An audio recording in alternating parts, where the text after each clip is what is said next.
dicen Raku, conocida por todos, y bueno, trabajo acá en la Subsecretaría de Turismo, y bueno, soy guía también, y por ahí todo esto está relacionado con la conservación, ¿no? El tema de que las aves como motivo sea justamente el motivo de estas charlas, es porque la observación de aves es también una pasión, y me parece que desde la fotografía o desde la simple observación de aves, nosotros estamos colaborando con la conservación. Así que estas reuniones son muy exitosas, les agradezco a todos la participación, y bueno, y hoy más que nunca poder hablar de esta especie endémica, monumento provincial en peligro crítico de extinción, va a estar muy bueno, y bueno, vamos a aprender muchas cosas por ahí que son desconocidas, porque hay personas, gente que en la provincia no saben que existe el macatoviano,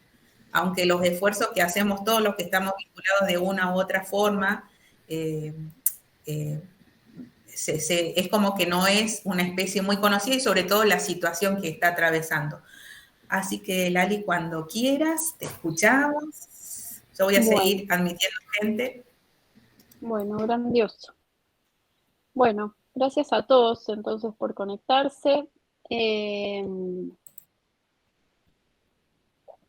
Como dijo Raku, yo soy Lali Fasola, soy bióloga, soy parte del programa, bueno, inicialmente del proyecto Macatoviano, del programa Patagonia, que es en lo que luego se fue transformando el proyecto. Así que bueno, la idea es un poco hablar de conservación, de la situación de varias especies y de lo que hacemos para poder ayudar un poco, ¿no? Así que bueno, arranquemos. Ustedes saben que aproximadamente en el mundo hay 10.000 especies de aves. Y el 13% de ellas se encuentran en algún grado de amenaza. No sé si saben, pero hay organismos internacionales que consultan especialistas allegados a los temas y a las especies que se dedican a definir cuál es el estado o la situación de conservación de distintas especies, no solo de las aves, sino de todos los grupos que existen. Y entonces, en base a información, o sea, preferentemente científica o de gente de conocimiento muy cercano de esas situaciones, se define cuál es esta situación. Y generalmente, cuando se define que una especie está en alguna de las categorías de amenaza, uno se está refiriendo a que una especie puede tener entrar en tres tipos en grados de amenaza: en vulnerable, en amenazado o en críticamente amenazado, que es básicamente el punto previo a la extinción. Entre las causas que hay para la pérdida de biodiversidad, que es justamente la extinción de especies, ¿no? A escala global, estas causas o factores que determinan la situación de las especies generalmente están dados por los cambios en el uso de la tierra, porque las actividades humanas van transformando los ambientes, y entonces esta transformación de ambientes genera la pérdida no solo de parte de esos ecosistemas, sino que en algunos casos la funcionalidad y mismo las especies que ahí habitan desaparecen. La explotación directa de las especies por su uso, por su importancia para la alimentación, por ejemplo, por su importancia comercial. Entonces, para el uso humano, esta explotación directa también es causa de extinciones.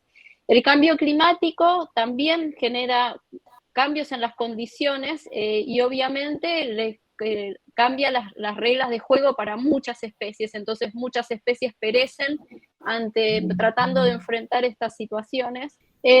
Como les decía, el cambio climático es otra de estas principales causas, porque cambia las reglas de juego, las condiciones para las especies. Entonces muchas se ven restringidos, o sea, el grupo de condiciones que necesitan para habitar, y entonces se van perdiendo poblaciones, en algunos casos estas especies pueden llegar a desaparecer, o también el cambio climático lo que hace es generar una cascada de efectos que termina la extinción de poblaciones enteras. La contaminación, bueno, como causa o como consecuencia de muchas de las actividades que nosotros desarrollamos también afectan poblaciones, y estas poblaciones pueden determinar, la situación de estas poblaciones pueden determinar la desaparición o no de especies. Y también tenemos a las especies exóticas invasoras, que también son, o sea, la existencia de este cambio de condiciones. Las especies dependen de nosotros porque son especies que acceden a otros ambientes que están lejos de sus distribuciones originales, que solo pueden hacer ese traslado asistido, ya sea de manera consciente o inconsciente por los humanos, ¿no? A veces es porque son llevadas para su aprovechamiento económico, pero a veces el mismo movimiento de los humanos termina transportando especies sin siquiera quererlo, ¿no? Entonces, estos son los principales los principales 5 factores de pérdida reconocidos de pérdida de biodiversidad a nivel global. Y si nosotros nos vemos qué es lo que sucede en Argentina hay alrededor de 1000 especies de aves, y cuando nosotros podemos preguntar o consultar cuál es la cantidad de estas especies que se encuentran en alguna categoría de amenaza, podemos encontrar que más de un 10% de estas especies se encuentran en alguna categoría de amenaza. Y si vamos a Patagonia, hay 13 especies, que es una de las regiones menos diversas en aves, ¿no? Para Argentina, ¿no? Hay 13 especies que están entre las categorías de casi amenazadas, pero también hay muchas de ellas que están con alguna categoría de amenaza. Sobre todo en Patagonia Austral. Y 5 de estas se encuentran realmente bajo una categoría de amenaza, en peligro crítico o en estado vulnerable. Una de ellas es el macaco viano, que después vamos a hablar bastante más, pero bueno, es una especie que tiene la particularidad de que es endémica de la provincia de Santa Cruz, con algunos registros en Chile, pero podemos hablar de que toda su población reproductiva se encuentra en la provincia de Santa Cruz, más santacruceño no se encuentra, y es la especie que reviste la categoría más alarmante de conservación, que es críticamente amenazado, como dijimos antes, es el instante previo a la extinción. Las causas de amenaza, después las vamos a ver con más detalle, pero están el cambio climático, las especies exóticas invasoras y la degradación de hábitat. También tenemos en Santa Cruz la gallineta chica, que se hizo santacruceña casi a la fuerza, porque las amenazas que fue enfrentando a lo largo de su historia hicieron que hoy se encuentre nada más que en Santa Cruz. Su distribución, que era mucho más amplia en Patagonia, hoy se encuentra restringida a la provincia, en algunos sectores de la provincia, y bueno, hoy reviste una categoría de vulnerable, y esto es a causa un poco del cambio climático, el efecto de las especies exóticas invasoras y también la degradación del hábitat. Este es el quetro cabeza blanca, que tiene algo de distribución en la provincia de Santa Cruz, también reviste esta categoría de vulnerable, también por la degradación o la pérdida de hábitat. Acá está el pingüino penacho amarillo, que es bastante emblemático para Puerto Santa Cruz, lo tiene Raco ahí atrás en una gran foto, que también reviste una categoría de vulnerable, con efectos medios indirectos del cambio climático, están efectos de la explotación, sobre todo de sus presas, afectados a veces por la contaminación y por la pérdida de hábitat también.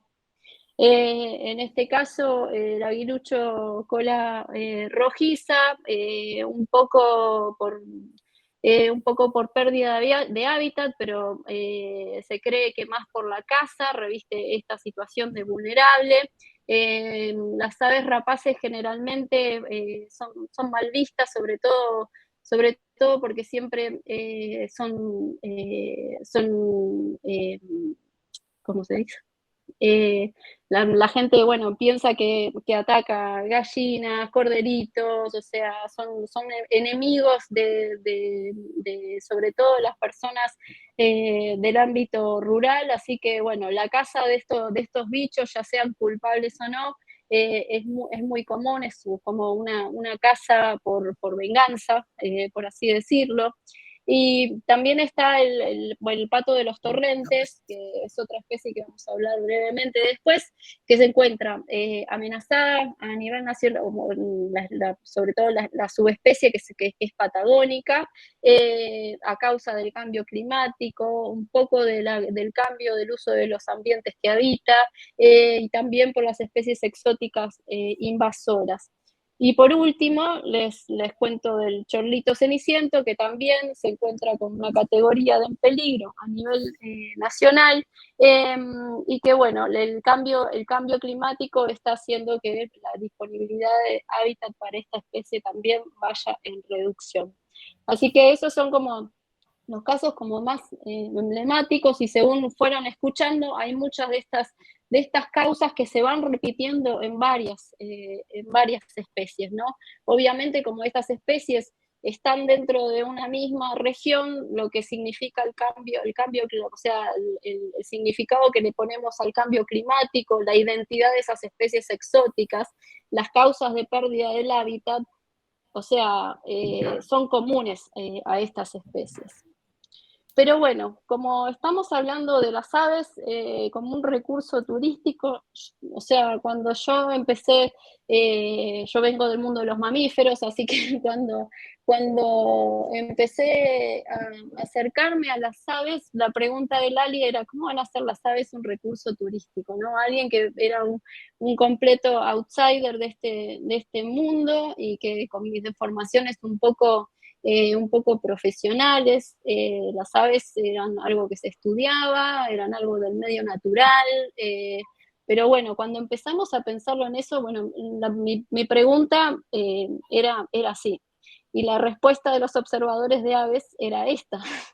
O sea, hay un mundo de observación de aves que, aunque sea un poco incipiente en la Argentina, y los entusiastas, aunque estén en crecimiento, todavía son muy pocos, en muchas partes del mundo los observadores de aves mueven miles de personas.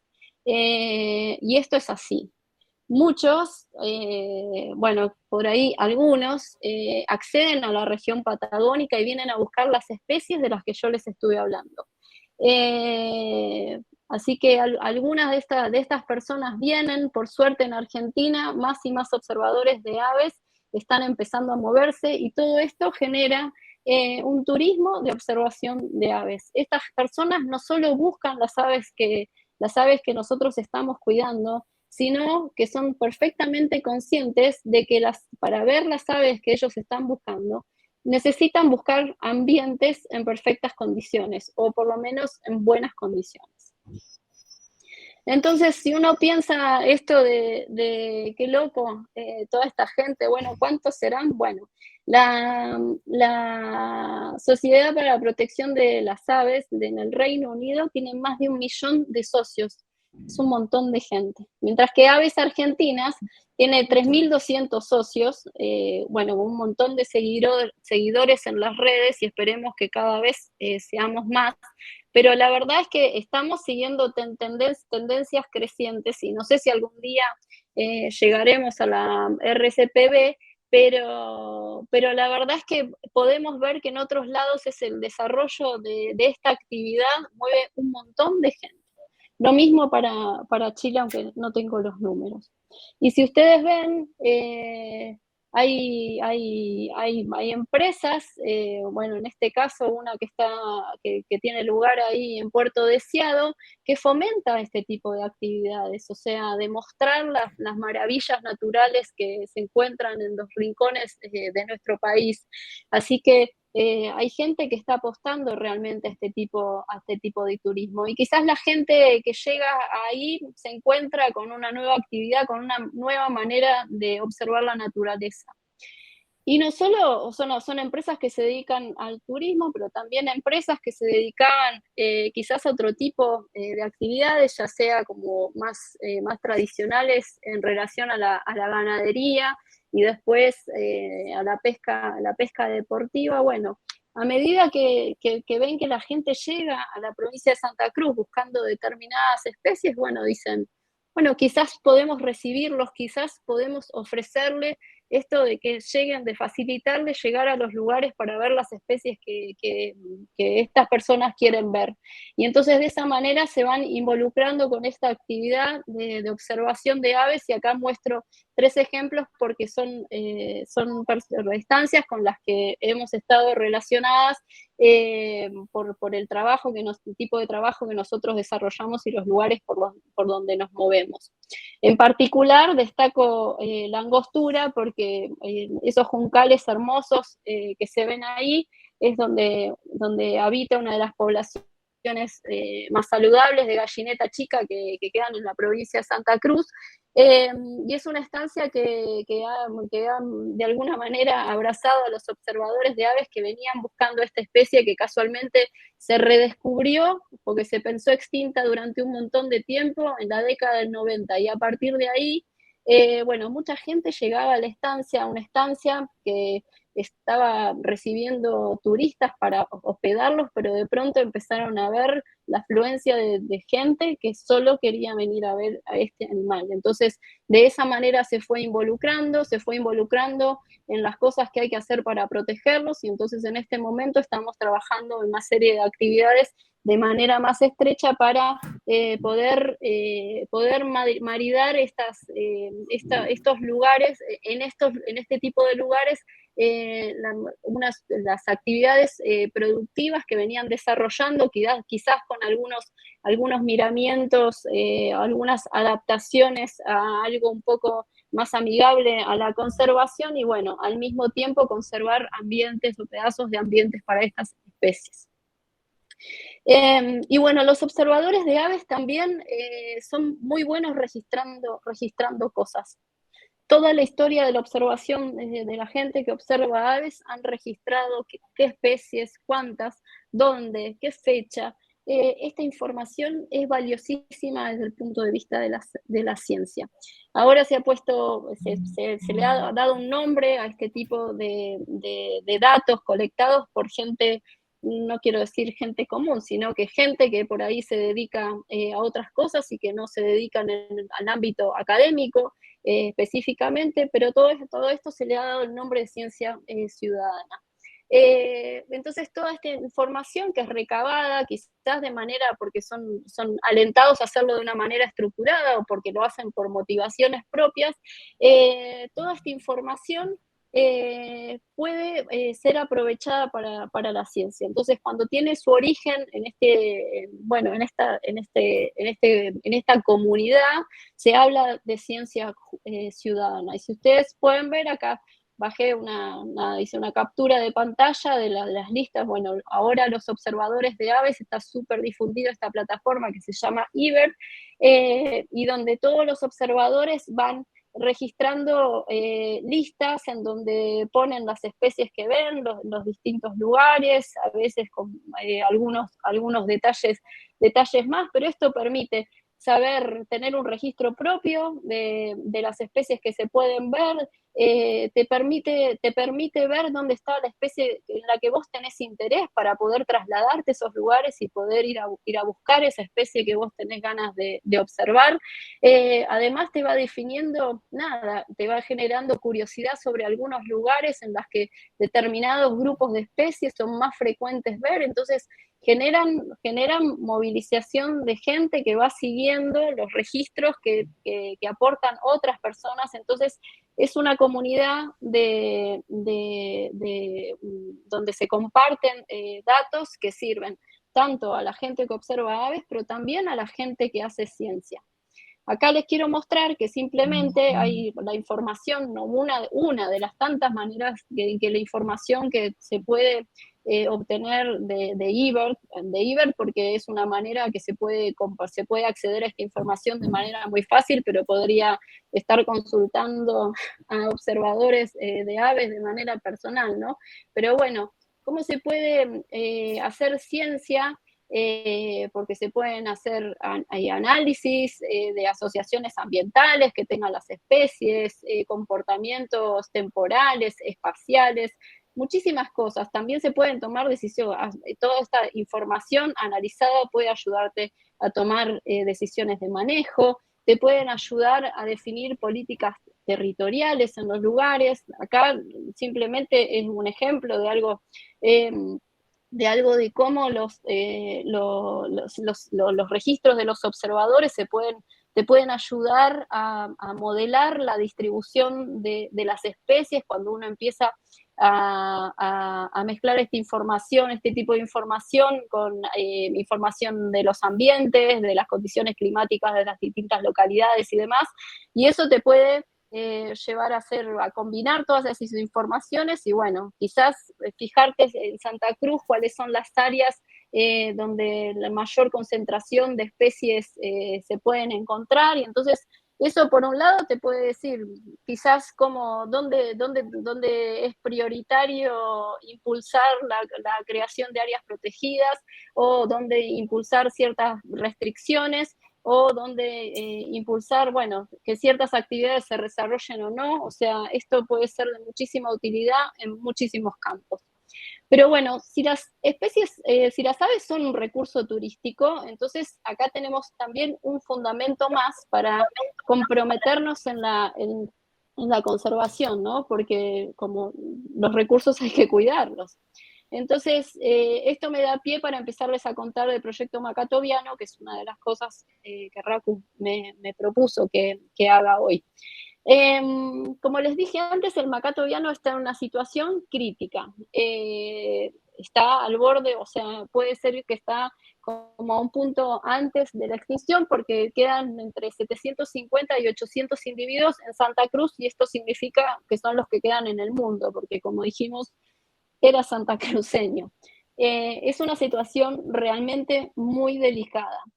Con la situación las condiciones que está planteando hoy el cambio climático, tampoco el futuro es muy alentador si no se le da un alivio, pero para esto estamos trabajando y ahora les cuento. El macatoviano, para los que no lo han visto nunca, o para los que no han podido interiorarse un poquito, es una especie que pasa los veranos en lugares muy remotos, en las lagunas de altura de las mesetas del oeste de la provincia. Por eso fue descubierto súper tarde, en la década del 70. Hasta la década del 70 esta especie no existía para la ciencia.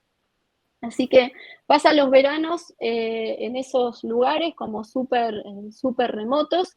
De octubre a mayo, o hasta casi mayo, se encuentra en esas lagunas de altura, y cuando las condiciones ahí empiezan a ser un poco más duras por el advenimiento del invierno, migran hacia los estuarios, principalmente a 3 estuarios de la provincia de Santa Cruz, el del río Santa Cruz, el del río Coile y el del río Gallegos, donde pasan todo el invierno. Y luego, entre agosto y septiembre, empiezan a reunirse en el estuario del río Santa Cruz, en un momento previo a la migración hacia las mesetas nuevamente, donde pasarán todo el verano. Como les dije, las causas que ponen en esta situación difícil al Macá son, por un lado, el cambio climático, que de la manera que se manifiesta en esta parte del globo es por sequías más extendidas y por la ocurrencia con mayor frecuencia de tormentas de viento, que además son cada vez más intensas. Lo que produce la sequía es que hay cada vez menos lagunas disponibles para los macaes, y los vientos lo que hacen es destruir, los macaes construyen colonias flotantes usando vinagrilla, que es una planta que se encuentra en estas lagunas, y el viento lo que hace es arrastrar todas estas plataformas con sus nidos, y entonces de esa manera todo ese esfuerzo reproductivo se pierde esos años de grandes tormentas. Por otro lado están las especies exóticas invasoras, y en este caso son tres las que afectan a la especie. Por un lado está el bisón americano, que es un predador que principalmente afecta las colonias de macaes que se encuentran, son todas especies que afectan principalmente el área reproductiva, o que tienen efectos en el área reproductiva. El bisón americano afecta principalmente al macá en la meseta del lago Buenos Aires, principalmente, no únicamente, pero lo que hace, bueno, es cuando se dan los encuentros de los bisones pueden exterminar colonias enteras, así que es un efecto muy agudo que tiene el bisón. Además puede consumir huevos, pichones y adultos. La gaviota cocinera es una especie que, aunque no es exótica para la Argentina, lo que sí es le da la parte de introducida o de invasora, es que en realidad la presencia humana en lugares lejanos de la costa marina, generando, bueno, estos desechos disponibles a cielo abierto, hacen que las gaviotas tengan recursos alimenticios que le permitan generar colonias, establecer colonias reproductivas lejos del mar, ¿sí? Las gaviotas cocineras naturalmente tienen sus colonias en la costa marina, pero en este caso le hemos posibilitado establecer colonias reproductivas en lugares alejados de la costa marina. Y lo que hacen las colonias, las gaviotas pueden destruir colonias, también consumen colonias, o sea, huevos de otras aves y también del macaco viano, así que cuando se da ese encuentro, ese es el resultado. Y los salmónidos principalmente se encuentran en la meseta del lago Strobel, donde también se introdujeron los salmónidos como un desarrollo económico en ese lugar, y hay muchas lagunas en la meseta que hoy se encuentran con truchas.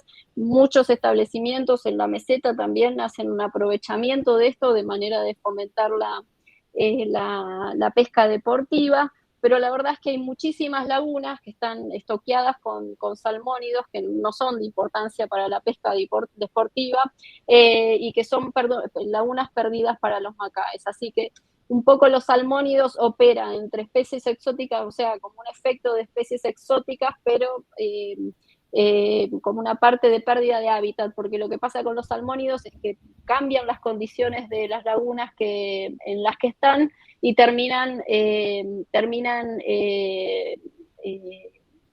bueno, esas condiciones ya no son apropiadas más para los macaes, entonces los macaes tienen que irse. De esta manera, muchas lagunas que eran súper importantes para los macaes en el lago Strobel hoy se perdieron.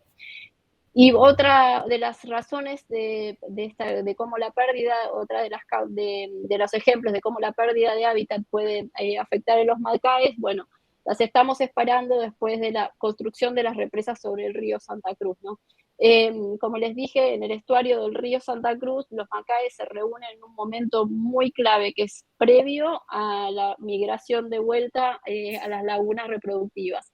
Entonces, no sabemos cuál va a ser exactamente el efecto que van a tener las represas sobre las condiciones del estuario, y obviamente no sabemos qué va a pasar con los macaes en esta situación. Pero bueno. Lali, un segundito te pido, un ¿sí? segundito. Bueno, gente, son las 18:33, estamos entre 70 personas participando con los que están compartiendo computadora, así que quiero mandar un saludito a la gente de Gallegos, Calafate, Puerto San Julián, Puerto Santa Cruz, 28, Bariloche, Mendoza, Buenos Aires, Ushuaia, Neuquén, Cañadón Seco, Pico Truncado, Ciudad Autónoma de Buenos Aires, Piedra Buena, Caleta, Bolivia, Lago Puelo, San Antonio Este, Comodoro Rivadavia, y a la gente de Deseado por acompañar esta charlita tan interesante, Lali. Así que bueno, seguimos. Bueno, gracias. Ahora me puse re nerviosa. Bueno, bueno, les cuento que lo que hacemos desde el proyecto Macato Viano, bueno, por un lado, algo del proyecto es que eh,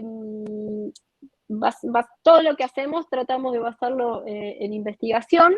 Esta es la manera en la que quizás es también porque por la constitución del grupo que tenemos, somos varios investigadores y un otro montón de gente que participa y que trabajamos, bueno, todos juntos en estas actividades, pero hacemos mucha investigación. Así que por un lado, y en relación a los macaes, trabajamos para estudiar cuáles son sus rutas migratorias, por eso los capturamos, los marcamos, los seguimos cuando podemos en las lagunas de las mesetas. Eh, Tratamos de probar transmisores, que es la cosa más difícil del universo, pero seguimos intentándolo para ver si podemos definir esas rutas migratorias, porque sabemos dónde están y qué hacen en el verano, sabemos dónde están y qué hacen en el invierno, pero en esos momentos que también son bastante críticos de movilización, no sabemos bien qué es lo que pasa, así que eso es un gran agujero de información que tenemos. Eh, Estudiamos cómo son los mecanismos de los impactos de las especies exóticas invasoras, no solo decir, bueno, están las especies y hay que sacarlas, bueno, qué es lo que pasa, qué es lo que generan, o sea, hay que hacer un estudio para después poder definir qué tipo de acciones y cómo se van a realizar esas acciones para reducir el impacto que estas especies generan sobre los macaes. Estudiamos la genética de los macaes porque también nos va a ayudar a definir qué hacer, cómo manejar los macaes, dónde focalizar los esfuerzos de las acciones que realizamos. Obviamente, como las lagunas de altura en las mesetas son los lugares donde los macaes los tenemos más cerca, es donde los podemos estudiar. Así que ahí hacemos todo tipo de observaciones para conocer más de su biología, de la ecología, del comportamiento. Tratamos de estudiar las relaciones tróficas que se plantean y toda la comunidad biológica que lo acompaña. Eso en el verano, en el invierno también lo seguimos. Lo que pasa es que es un poco más difícil los estuarios. Bueno, ustedes los locales, los que nos están escuchando de estos lugares súper claves para los macaes en invierno, saben que ver un macae en un estuario debe ser algo difícil. Es como un puntito blanco, incluso con telescopios es casi un puntito blanco cruzando el agua. Entonces, si bien es difícil y requiere cierto entrenamiento, bueno, durante los inviernos lo seguimos para seguir estos números que mantienen en los estuarios y tratar de detectar si hay algún cambio de un año a otro. Algo porque tenemos que seguir monitoreándolos muy de cerca, y esto es lo más cerca que podemos llegar en los estuarios. Pero bueno, más allá de la investigación, también hacemos acciones de manejo directo, que buscamos que siempre estén informadas de los resultados que sacamos de las de las investigaciones. Entonces, en cuanto a las cosas directas de manejo que hacemos con los macaes, por un lado, saben de los guardianes, de la existencia de los guardianes de colonia, que son personas que acampan al lado de las colonias de los macaes y que los tienen estudiados, que son las personas que los estudian día a día, desde que los macaes establecen las colonias, que esto se da alrededor de diciembre, y hasta abril, que los macaes se van, los guardianes de colonia están de manera permanente observando a los macaes, estudiándolos y además tratando de detectar amenazas, la presencia de bisones, el acercamiento de gaviotas, o sea, hay muchas cosas que se hacen día a día junto a los macaes. Por otro lado, como les contaba, la situación con las tormentas y las pérdidas de estas nidadas, desde hace unos años, estamos usando unas plataformas que permiten, por un lado,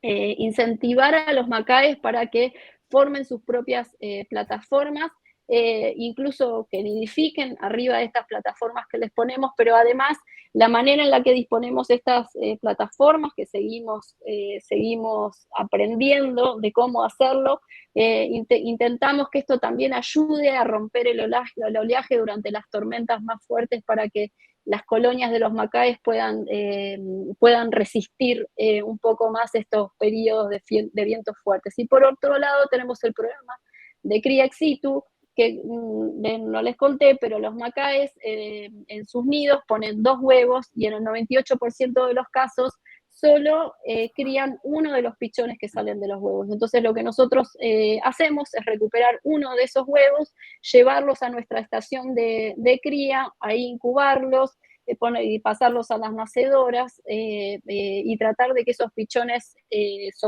sobrevivan para después devolverlos, o sea, llevarlos de nuevo a las lagunas y poder reforzar el reclutamiento natural que tienen los macaes. Entonces tratar de aumentar el éxito reproductivo de esas colonias de alguna manera. Estamos trabajando en los protocolos de cría, es hiper difícil criar pichones, pero año a año vamos avanzando y esperamos lograrlo.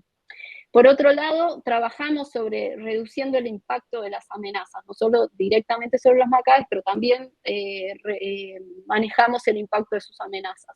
En cuanto a las gaviotas cocineras, tratamos de controlar el éxito reproductivo de estas colonias extramarinas que les contaba. En el caso de las truchas, tratamos de restaurar lagunas. Hemos logrado acuerdos con algunas estancias para empezar a recuperar esas lagunas, removiendo truchas de esas lagunas que naturalmente no tienen peces. Así que toda esta carga de peces es totalmente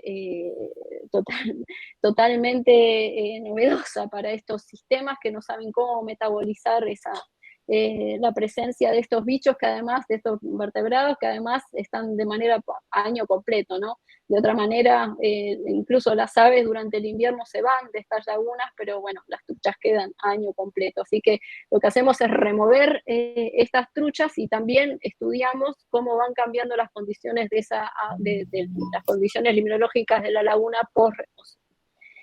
Y por otro lado, manejamos el impacto del bisón americano, haciendo control de esta especie, no solo con la acción de los guardianes de colonia, sino con todo un sistema de trampeo que se dispone en las vías de acceso que tienen los bisones a los macaes. Entre los logros que hemos tenido en estos 15 años de trabajo es que hemos reducido a cero la predación sobre los nidos, pichones y adultos, esta predación por parte de las especies exóticas, ¿no? Estamos avanzando en estos protocolos de incubación y ganando días de sobrevida en estos pichones. Estamos trabajando con esta restauración de las lagunas, que esto implica también generar los acuerdos con los propietarios en los que estas lagunas están localizadas. Los guardianes de colonia ya tenemos medido que incrementan el éxito de reproductivo de los macaes en un 30%, o sea que seguimos apostando a esa medida, y ahora estamos aportando fuerte al uso de estas plataformas artificiales porque estamos viendo que las tormentas son cada vez más frecuentes, cada vez más fuertes, y la verdad es que los macaes están reproduciendo bastante poco en los últimos años, así que esta es una medida en la que tenemos que apostar súper fuerte. Pero bueno, como les dije en un momento, todas estas amenazas que enfrenta el macá son comunes a otras especies, tanto la pérdida de hábitat, la aceleración de los procesos de certificación en relación al cambio climático, la fragmentación del hábitat, toda esta presencia de especies exóticas afectan a otras especies que no son solo los macaes. Entonces, de esa manera, y un poco no haciéndonos los tontos de todas estas situaciones que íbamos viendo mientras trabajamos con los macaes, es que el proyecto Macatoviano fue creciendo un poco y se transformó en el programa Patagonia porque empezamos a atender la situación de otras especies para seguir trabajando en conservación, pero tratar de extendernos a estas otras especies que nosotros íbamos identificando, siempre basándonos en investigación. en acciones de educación ambiental para crear concientización, cambio de actitud ante el medio natural y ante lo que es la importancia de preservar los ambientes y sus especies, y también trabajando en gestión, ¿no? Porque esto que les contaba, que hay que cambiar actitudes, hay que generar acuerdos con determinados lugares para poder desarrollar estas medidas de conservación. Entonces, no solo es crear áreas protegidas, sino también tratar de hacer estas gestiones con personas particulares, porque, bueno, las especies no siempre están adentro o se pueden encerrar todas en un área protegida. Entonces, todas estas medidas tienen que ser extendidas en el territorio y eso implica tener que interactuar con un montón de actores. Así que no estamos solos haciendo esto. A lo largo de todos estos años hemos ido generando alianzas con otras instituciones en las que compartimos muchos de los objetivos y que nos acompañan en muchos de los trabajos o de los proyectos que nosotros encaramos. Para incluir, así, para empezar a accionar, así como lo hicimos con el macato viano, con otras especies que para nosotros son prioritarias. Están los patos de los torrentes, en los que estamos haciendo acciones, sobre todo en Santa Cruz, principalmente en la zona del Río de las Vueltas, en la Reserva Lago del Desierto y el Parque Nacional Los Glaciares, haciendo restauración de esa cuenca. Acá en Patagonia Norte estamos trabajando con el huillín, que es otra especie amenazada. El chinchillón anaranjado, que también se encuentra en Santa Cruz, ahí estamos haciendo todavía estudios para definir cuál es la situación de conservación, porque se desconoce. Cauquenes migratorios, el chorlito ceniciento, que ya lo mencionamos, la gallineta chica. Estamos trabajando en otras líneas de estudio, porque, por ejemplo, el macá plateado es una especie hermana del macato viano, entonces aprendemos muchísimo del macá plateado para aplicar en el macato viano. Trabajamos con armadillos, trabajamos con micromamíferos terrestres y voladores, que no se sabe casi nada en Santa Cruz, así que ahí estamos desde hace unos años con esa línea de investigación. Cuestión de herbívoros nativos y herbívoros grandes que son asilvestrados. Tenemos en la meseta del lago Buenos Aires una situación con caballos asilvestrados y guanacos, que estamos estudiando cómo se dan esas interacciones. El bisón americano, porque lo estudiamos para poder ser un poco más eficientes en las medidas de manejo que planteamos. Como les dije, también los estudios de limnología para estudiar los ambientes y las condiciones que necesitan los macaes. Hacemos restauración de los ambientes con la remodelación. Lali, sí, dime.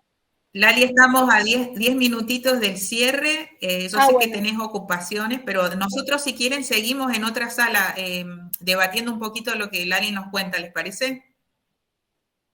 Bueno, igual ya voy terminando. Hace unos años incorporamos la línea de perros en conservación. Yo les quiero contar las cosas que hacemos y lo que requiere ponerse a trabajar en conservación, ¿no?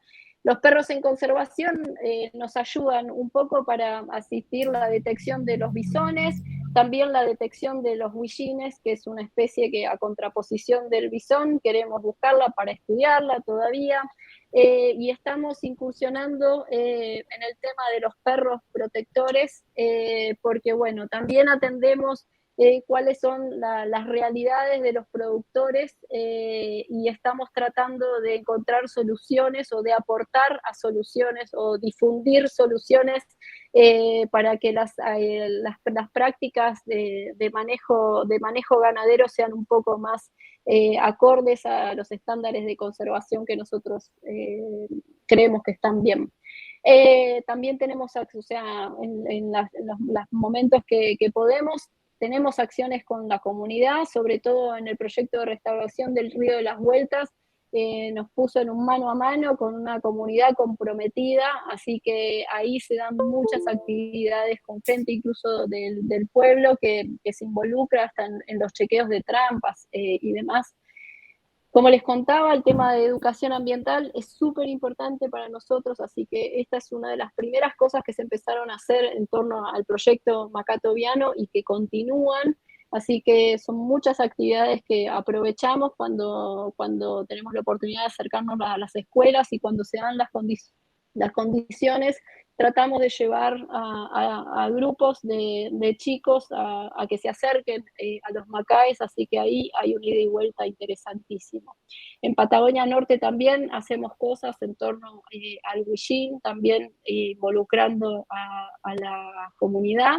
Y bueno, cada vez que podemos, como hoy, damos charlas, cuando nos dan espacio, cuando podemos organizarlos, entonces ahí también difundimos nuestras preocupaciones, el trabajo que hacemos y tratamos de involucrar más gente. Y todo lo que hacemos lo hacemos también con un programa de voluntariado re grande que empezó hace más de 10 años y sigue año a año siendo parte de la fuerza de trabajo que tenemos a terreno. Y hace unos años hicimos un plus del voluntariado e implementamos el curso integral de conservación, donde son personas que vienen a hacer una parte de voluntariado, pero con toda una parte de un poco de enseñanza más formal, donde tenemos clases prácticas y clases teóricas en variadas temáticas de conservación, y la idea es que la gente que venga se lleve una idea de cómo encarar un proyecto de conservación y todo lo que eso involucra. Bueno, como saben, también tenemos, como todos, presencias en medios, o sea, aprovechamos las oportunidades para escribir artículos, estar en radio, algunas entrevistas de televisión, tratamos de difundir las temáticas y nuestras acciones en las redes.